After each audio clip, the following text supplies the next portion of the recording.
Hello everyone, this is G and I'm back with today's second video. I wasn't intending on doing a second video, but the great alloy debate continues and now Forbes magazine, right? Mr. Paul Tassi, because leave it to a man to comment about a woman, right? Mr. Paul Tassi now wants to write his opinion piece about the Bloomberg opinion piece written by Mr. Tae Kim. This article is pretty short, so I'll be doing a read and react, which hopefully won't take 45 minutes. I'm kind of upset that I lost all that because it was great video content, but what are you going to do?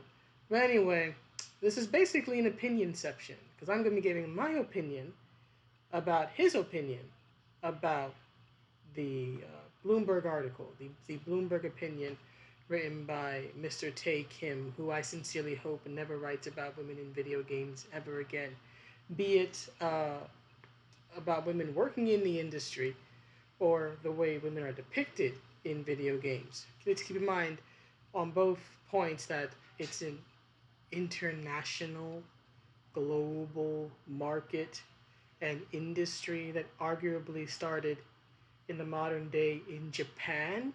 So it is far from an American or Western thing.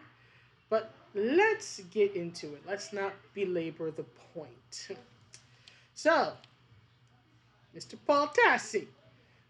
I've read this article, so I already know what he's going to say, but let's go over it anyway. All right, so he says, starts with, and this is Alloy from, I think, Horizon for Forbidden West, right? So this is her new appearance that he'll be discussing. Yesterday, boy howdy. Yesterday, Bloomberg published a piece. One second. Sorry. Yesterday, Bloomberg published a piece that exalts the arrival of Alloy of Horizon Forbidden West as a positive form of female representation in games, in the midst of an industry grappling with constant horrific mistreatment of real life women employees. Except it didn't. That was perhaps the intent, but to accomplish this goal, Mr. Kim basically crafted a fundamentally and largely false narrative about how women have been depicted in video games, showing that he clearly doesn't know a damn thing when it comes to the history of women in video games, iconic women in video games.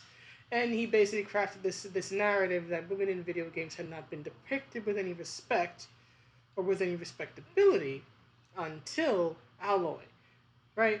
If the article was meant to be a puff piece for Alloy or Horizon Zero Dawn or for the new game Forbidden West coming out, then it didn't do its job. It had to create a straw man to try to tear down it had to basically tear down. First of all, it had to do two things. Create a straw man, tear it down, right? And then, in creating the straw man, it basically threw every other major female character prior to Alloy under the bus, took the bus, drove over it, threw mud all over them, right? And didn't acknowledge them, as this article will point out um, later on. It tore down these iconic female characters to build Alloy up. And that doesn't help. And as one of my Twitter commenters, followers, commented in one of his tweets, he said that, I think he goes by that Y guy, but he said that now the game is going to get negative press and people are going to have a negative opinion on it because of the Bloomberg article. And I think he makes a very good point about that. It didn't help. It didn't help at all. But moving on. The author, Tae Kim, views Alloy as a breath of fresh air in gaming. To be clear, this is the second game she starred in, as he's uncomfortable with the other portrayals of women in games he otherwise likes. Few things. Alloy is not a breath of fresh air. I think she's a nice character. I have no issue with the first game, and I hope the second game does well, but she's not a breath of fresh air. She, as I mentioned in a tweet that has gotten quite a bit of traction, she is part of right? And is the latest link in a long link of tradition when it comes to having women as protagonists or women as action heroes, right? There have always been women in video games in some fashion, right? Whether they're working as character designers, or they're working as writers, or they're doing the soundtracks, or there are women artists, or again, female characters. We've always been there, so no. And again, I like Alloy, but she's not a breath of fresh air. She's not bringing anything all that new. Okay, she's just another part in this long line of tradition of having women in video games, and gamers more or less being okay with it. Okay. Well, here's the thing. He says here at the end of the sentence that Mr. Kim is uncomfortable with other portrayals of women in games he otherwise likes. Now the italicized part is a quote from the actual article that Mr. Kim wrote, but look for what's missing. Look for what's not being said. Characters like Alloy remain too rare among mainstream games. As a video game enthusiast, I find it uncomfortable playing leading titles like Tomb Raider, Genshin Impact, or Bayonetta, all which feature female characters in skimpy outfits. But for now, gamers are stuck either watching sexist depictions of women or avoiding many of the gaming world's top franchises. Of course, plenty of best-selling video games don't rely on cringe-inducing portrayals, but familiar gender tropes of the damsel in distress and the use of overly sexualized characters turn up far too often. Do you notice what's not there? Doesn't say a damn thing about Mr. Kim actually liking or enjoying these games. We don't know why he's playing them. He can be playing them because he has to do a review. He could be playing them because someone lent them to him or gave them to him as a present. All we know is that he finds it, according to him, he finds it uncomfortable to play these titles amongst his family because of how the women in the games look. Apparently, Bayonetta, in her cat suit, is makes him uncomfortable. Lara Croft, we don't know which. I'm assuming he's talking about classic Lara, right, with the tight shirt and the shorts and the boots and all that, and all the weapons on her person. So we don't know whether he's talking about that version or he's talking about the newer one where she usually has a tank top on, jeans, boots. So he's bothered by characters who look fairly, especially in like Tomb Raider, like fairly normal. I mean, again, it's not like he's mentioning Ivy. Ivy shows a lot of skin. I've seen more risque characters in teen-rated fighting games than in M-rated games, but apparently these female characters make Mr. Kim uncomfortable. Again, take a cold shower. It's good for calming you down.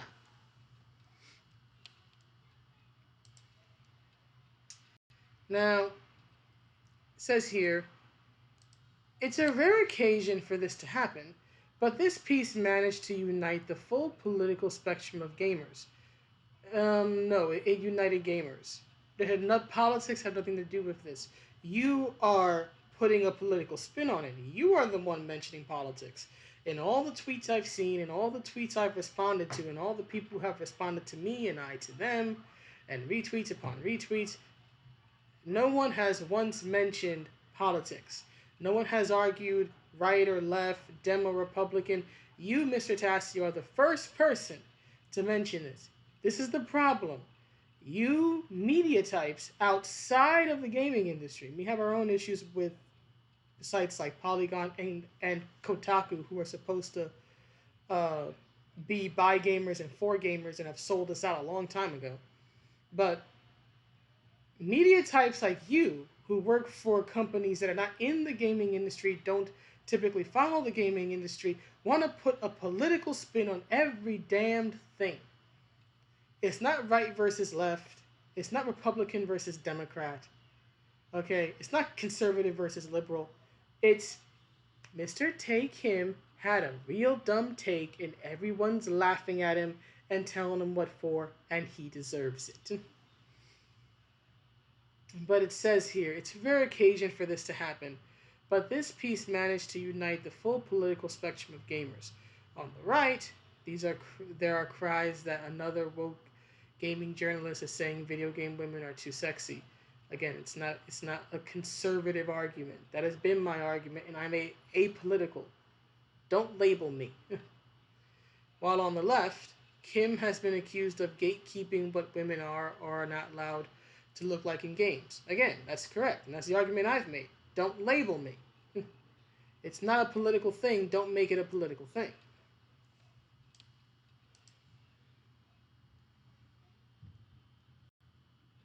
And then it says here, the issue is very complicated. No, it's not. No, it's not. Guys like you, companies like Forbes, companies like Bloomberg Opinion make it complicated. It is not complicated. Mr. Kim don't know what the hell he's talking about. And people like me who do know what's going on, who have been there, who have seen it, who have experienced it, do know. And that's why we laugh at it. It's true that Guerrilla Games went out of its way to make Alloy a more normal heroine. No, they didn't. No, they didn't. Her face is literally based on a very pretty young, uh, uh, blonde-haired, blue-eyed, pale-skinned actress. If you look at images of Alloy from the first game, her skin is flawless. She has on a full face of makeup, mascara, foundation. There's no blemishes, there's no pimples, there's no nothing. That's a full face of makeup. If this was anywhere close to reality, given the incredibly strenuous life that she leads, she would look sweaty, there would be dirt, her skin would be blotchy in some areas, there would be scars. You ever see a woman in like MMA after a fight? She would look like that. But she doesn't, because it's a video game. She's not real. The world she lives in is completely beyond our mortal comprehension. That's the point. It's a giant fantasy. Let us have our fantasies. Not looking like a Victoria's Secret model. Well, here's the thing. Most women in video games don't look like Victoria's Secret models. Especially women in games like Tomb Raider or in fighting games where the women are going to be very... Excuse me. Sorry. As I was saying, most women in video games don't look like Victoria's Secret models, especially the ones who are action heroines or in fighting games, because of the fact that they're fairly muscular.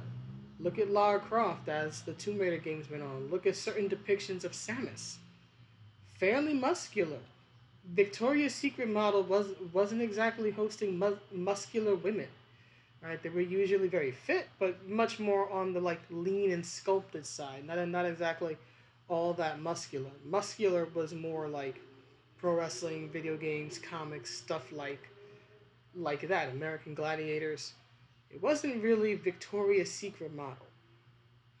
But anyway, and yet this has sparked a debate about whether Alloy is actually hot or not. No, most have said that in her previous depiction, they thought she was very pretty, very beautiful. It's the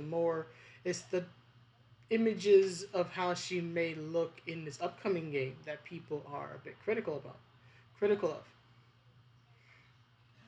It reminds me of that now somewhat cringy is Hilary Swank hot Office episode and isn't really the conversation we should be having in the first place. Oh, I agree that it's not that we shouldn't be having this conversation, but we are. And we are because again of Bloomberg Opinion. Because an outside source had to give a hot take. And just like you, an outside source are giving a hot take. Right, but to talk about, but what's interesting is that he talks about this episode from The Office, never seen it, about talking about whether or not Hillary Swank's hot, except that people have always debated and opined upon the sex appeal of men and women in Hollywood and in entertainment in general. And guess what? You don't say a word about magazines, choosing a sexiest man of the year or a sexiest woman of the year. You don't complain about that. But a TV show, The Office, this is a problem. But the actual magazines that play into this and sell this to people and make money off of it, that's the problem. Right? You don't mention that at all. But a TV show, yeah, that's the problem. This doesn't spring out of nowhere, however. Alloy has been flamed by sexist gamers. Oh, so now it's just sexist gamers, right? Anybody who had a negative opinion is sexist. That's a very sexist thing to say, that anybody who had an opinion that was not in favor of Alloy's more fuller faced appearance is a sexist. Because guess what? I didn't think it was a good look either. Especially when we get these images without any context for why she looks the way she does. But apparently now I'm a sexist. You've just labeled me a sexist without knowing me, sir. That's very rude. Right? It says here, for being made too ugly in Horizon Forbidden West, which is a debate mainly centered around a single freeze frame from a trailer where she's making a weird face. It's a bit more than that, but let's continue. This resulted in a famously cursed yassification image of Alloy as the correct way to do the character. And yet again, this is coming up once more as a result of this article, a debate about whether Alloy, who looks perfectly great in every Horizon shot that's been released, should look like.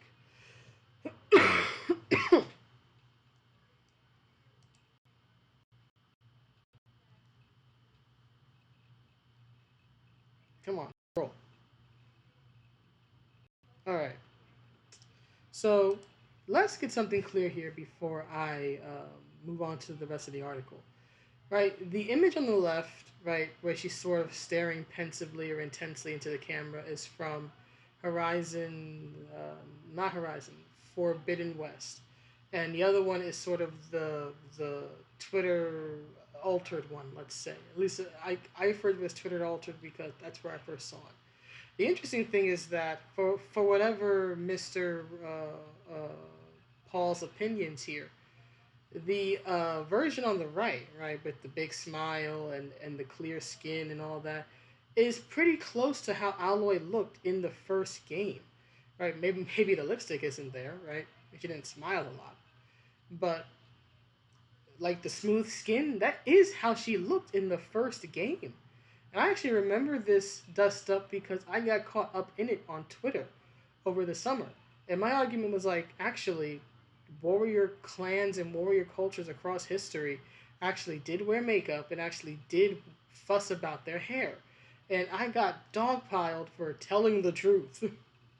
Right? Maybe it wasn't for like fashion reasons as we typically associate it today, but various warrior cultures did fuss a bit about one's appearance, and they used makeup and they used hair to present a certain image on the battlefield, whether it was war paint, whether it was styles like mohawks or whatever, right? They did have a concern about these things, but I get dogpiled online for actually having some knowledge about this. But anyway, oh, and another thing, before I forget, he talks about how Alloy's appearance has been debated, but he doesn't mention when it happens with men, right? People who play video games, I will admit, we don't like change unless that change has been explained, right? Let's take, for example, Cabal from the Mortal Kombat games, right? If you've played, say, the reboot version, especially 10 or 11, right? You know that Cabal has two appearances, right? There's the one before, right? He was burned where his skin is smooth and it's golden brown. He has this nice black hair, right? Looks pretty handsome in a rugged way. And then you have the way his face looks after he gets burned, right? It's a very drastic change naturally in appearance. But the thing is that the lore establishes why this change happened. He got burned. They didn't just have him look one way, look handsome in one game, give him all these, this ruined face in the next one, and then never provide an explanation. No, there was an in-game explanation for it. He got burned. Or you take a look at Ken in Street Fighter games, right? Ken typically is shown as very handsome, right? Blonde Fabio type. And when they showed him in Street Fighter 5, in particular with this very short kind of like dad crew cut haircut, people went crazy because people were like, "What the hell? This isn't Ken. Ken doesn't look like this." Right? But when Smash introduced Ken to the game, they used a model that was more based on his appearance in Street Fighter 2, and people loved it because it looked like Ken. Another example is Solid Snake from the Metal Gear Solid series, right? Snake's appearance changes a lot uh, from Metal Gear Solid 2, chronologically speaking, to Metal Gear Solid 4, which is the last game, to my knowledge at least, that he's a playable character, right?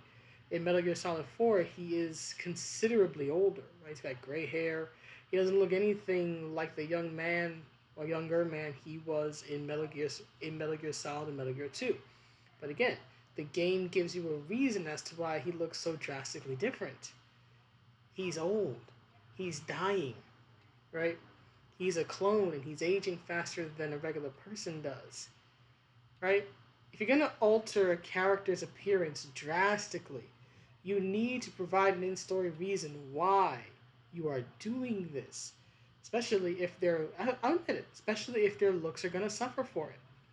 Now, if they explain it in the game that maybe Alloy is a little bit older, maybe she's had a kid, maybe she's put on some weight, who knows, right? If they explain in the game why she looks a bit more normal than she did in the first game, then maybe fans will get over it. But at present, all we know is that she looked one way in 2017. She looks very different in 2022, and people just basically going, "What happened?" And now basically you're saying that anyone who's asking the question of what happened, or if anyone thinks she doesn't look as good or doesn't like her newer version, if they don't like it, well then they must be a sexist. That's, as I said earlier, that's a pretty damn sexist thing to say, right? But moving on.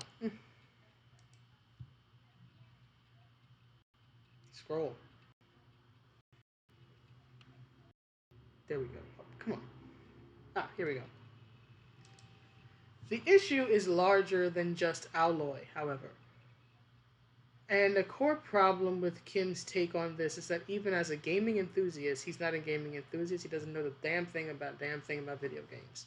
Man completely disregarded the history of video games. So no, he's not a video game enthusiast. He's a poser. He seems to be missing two key points. The idea that his entire argument feels straight out of 2009. This debate goes way back before '09. I was hearing this stuff back as a kid in the '90s. But anyway, and the idea that women can only look a certain way or must be presented completely covered up in games feels pretty dated at this point.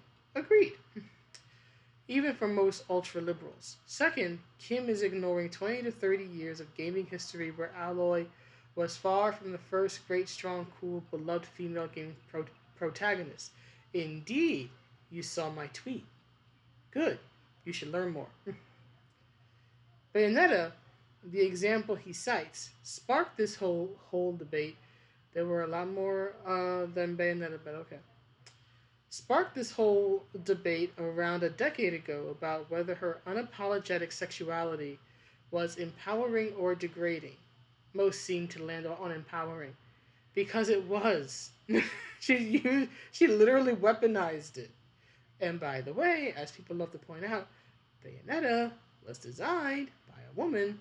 The only male contribution to my knowledge to her design is the glasses she wears. That's it. But the rest of it, that's a woman. A woman created Baya's design. Just keep that in mind when these debates come up. Right? Lara Croft, star of Tomb Raider, has been the poster child for this entire issue in gaming, and again, shows that this is a complicated issue. It's not all that complicated. Again, it's not. You guys make it complicated. But continuing. While it's true that Croft's original design was sexualized in a way to appeal to young men, she was sexualized in the marketing. The marketing to the outside audience. She wasn't nearly as sexualized in the games themselves. Her design was based principally on female action heroines in comics in the 1990s. Do your research! But anyway, it says here that she was sexualized in a way to appeal to young men. It's also true that she's part of gaming's history and a great female protagonist in her own right, which is true. But keep in mind, by saying that she was only presented in this sexualized way to appeal to young men, you are disregarding all the women who came to like the character and the way she was depicted. You are discounting the numerous women who have cosplayed as her in various costumes over the years, and you're discounting women like Melanie Mack, who's a big fan of the character, right? So by making this argument that it was just for boys, you are completely discounting the women who like Laura and what Laura means to them. So good job. Should I call you a sexist writer for doing this? Since you want to call the gamers sexist for not liking Alloy's new look, should I call you a sexist writer for completely discounting how women may have felt about Lara Croft? But anyway, has been the poster child for this entire issue in gaming, and again shows that this is a complicated issue. Again, it's not complicated. While it's true that Croft's original, I already covered that. Sorry. Uh, Gaming history and a great female protagonist in her own right. Yes, and I'm damn proud. Right? For many male players, again, only focusing on the men. Leave it to a guy. Leave it to a guy who doesn't know anything about video games to completely disregard women. For many male players, whether they found her attractive or not, she represented the first time they were playing as a woman in a game without being hidden in a massive suit of armor. And way to discount Samus. Way to discount Samus because putting this qualifier of, oh, now the boys knew they were playing as a girl, right? Now they knew it. Now they were for certain. Oh God, but y'all need to stop. Stop. May I remind you, Paul, that Samus Aran, bulky suit and all, came back to thunderous applause this year with Metroid Dread. Many men and many women have enjoyed this game, whether they've played it, whether they've watched it. They have enjoyed this game, and they have enjoyed it because Samus is a badass. No one's been crying about her not being in the Zero suit. No one's been crying about not seeing her outside of her armor. People know they're playing as a woman. They know that armor represents a female character, and they are happy with it. How dare you put this qualifier to try to make your stupid argument? But anyway, it says here that the article also ignores Samus Aran. And yeah, it did, and so are you! For many women, Lara Croft remains an icon, and again, it was a big deal to have a character like her leading her own game when she debuted. Yeah, because she's a damn good character. She's an awesome character who happens to be female. Right? And it was a big deal because it was the first real video game franchise in the mid-90s that crossed over into the mainstream. The mainstream was the one treating her like a damn sex kitten. But no. You never want to mention that. Moving into present day, what's become clear is that there is room for all types of female characters in games. Yes, gamers been known this. We have literally grown up with this. That includes anime women of Genshin Impact, ironically a game in which Alloy appears as a guest star. It includes Bayonetta, Lady Dimitrescu, and Chun-Li. So you did see my tweet. It does. It includes Cassandra, Alloy, and Allie and Ellie from The Last of Us. It does. It also includes women like Joanna Dark. It includes women like the lead from Dino Crisis. It includes the various characters from the Final Fantasy games, a whole plethora of women from fighting games, a whole cornucopia of females, more than I could name in a video. Yeah, women have always been depicted in video games and accepted in video games. The issues of certain companies is not a reflection of the entire industry or its player base. But anyway, reducing all of these women in all these games to is she too sexy? Is she not sexy enough? Does a disservice to the entire concept of women in games. On this, I agree. I agree with you, sir.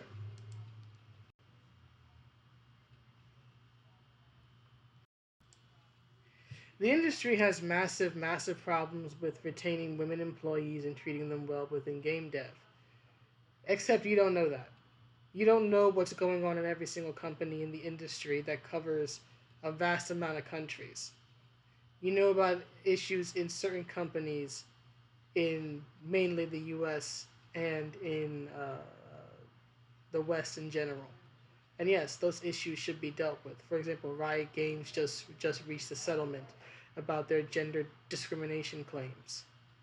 Right now, I don't know how much will actually be done because in a settlement, usually there's a provision about not admitting guilt or not holding anyone accountable. Right? No one is said to be guilty. The paying party is not said to be guilty. They don't admit to anything. But hopefully there will be changes and fixes in Riot Games and in Sony and in Activision Blizzard and other companies. But it is not fair to take these companies and use them as some sort of representative of what's going on in an entire industry that has literally across the world. It is worldwide. And there have been indeed female characters created entirely within a male gaze. Name one! Name one! But the presentation here, Alloy is the gold standard. Both discounts decades of beloved women in games and simultaneously demonizes attractiveness in characters that everyone, even women, often especially women, love in their games. This is true. And this debate is not doing anything to solve the real issues these companies face. PlayStation itself is currently facing gender discrimination claims, which the article doesn't mention. This is true. Thank you for acknowledging that. I am no stranger to bad takes myself. I would say that the vast majority of this article is a bad take, sir. But this entire argument feels time warped from 10 years ago. It's older than that, but okay. And one man's discomfort with various video game characters should not be used as a basis to put down countless other beloved heroines. This is true. Or pretend like Alloy alone is the key to unlocking some magic acceptable formula for how women are presented in games. Again, agreed. You are finally making good points at the very end of your article. Alloy is great, and yes, sexist debates about her appearance. Again, you didn't even show what anybody was saying. You're basically painted everybody who has an issue with her new look with a sexist brush. So before you start talking about sexist gamers or sexist debates, provide some proof. But anyway, sexist debates about her appearance specifically do indeed show the industry has miles to go. But there was so much wrong about how this case was made and presented, it had to be corrected. I would agree, but I don't think you've made much of a correction, sir. Your article, let's see, Tae Kim's article, the Bloomberg article, if I had to give it 100 points, it would be like all bad. 100 points and it's all bad. Your article is like 85% bad, 15% okay at the very end. So you're both making bad arguments. You're both making failing arguments. It's just that he got a 0, you got a 15. But you both fail. You both fail this exam. Maybe you should actually listen to women when they talk about these things. Shocker. We have opinions and we express them. Maybe you should listen instead of trying to speak for us, Paul. But anyway, that's the video. Please let me know what you think, and I will see you all in the next one. Have a good day, night, wherever you are. Bye.